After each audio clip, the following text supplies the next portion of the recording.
Le masculin sacré en 2025, en elle ou lui, entre héritage bien lourd, cœur blindé et chakra sacré qui rame. Le masculin sacré, dans son essence, est un pilier, présent, stable, ancré, capable de contenir le flux de la vie sans vouloir la contrôler. Il protège sans enfermer, il guide sans dominer, il aime sans conditionner.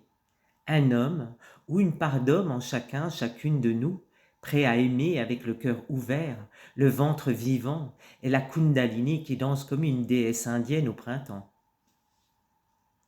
Enfin, en théorie, car dans notre réalité incarnée, il est bien souvent loin de son trône.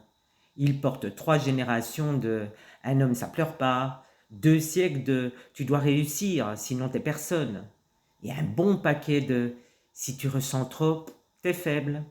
Des valises intergénérationnelles 100% patriarcales avec option papa absent, émotion interdite et performance obligatoire.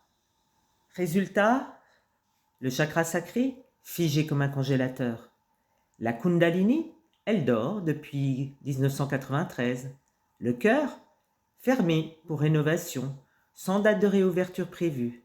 Et pendant que ton féminin intérieur pleure dans une grotte en réclamant de la présence, le masculin, lui, regarde fixement le mur en mode « je sais pas quoi faire, mais je gère ». Dans ces lignées, le masculin a appris à survivre, pas à s'ouvrir, pas à ressentir, et encore moins à s'unir.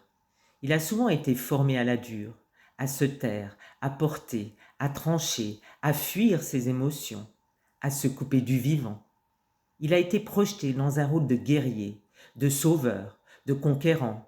Et ce rôle, il l'a intégré jusque dans ses cellules.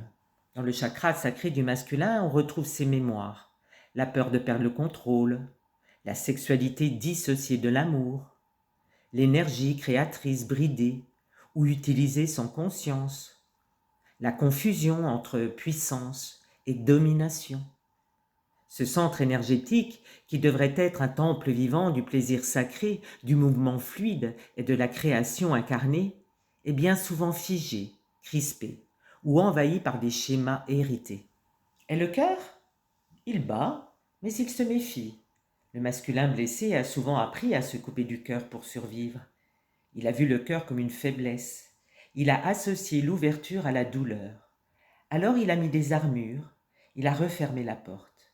Et dès que ça chauffe un peu dans le ventre, il panique.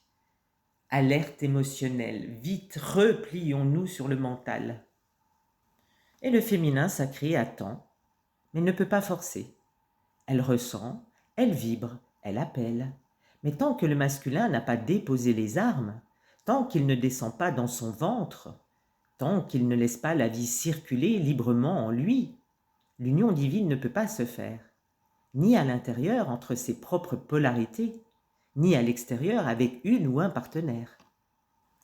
L'union sacrée commence par une descente, pas vers l'autre, mais vers soi-même, vers le ventre, pour y écouter les tensions, les mémoires, les colères enfuies, vers le cœur, pour oser ressentir à nouveau, vers la Kundalini, pour réveiller doucement cette force divine qui attend d'être honorée.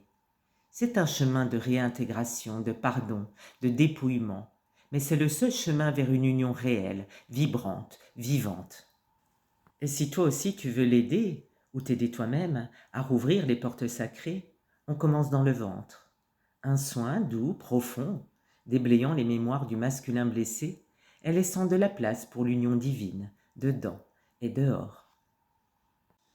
Alors, prête, prêt pour l'aventure? Si cela résonne pour toi, je te laisse découvrir le soin du ventre avec la rose sacrée sur mon site. Merci.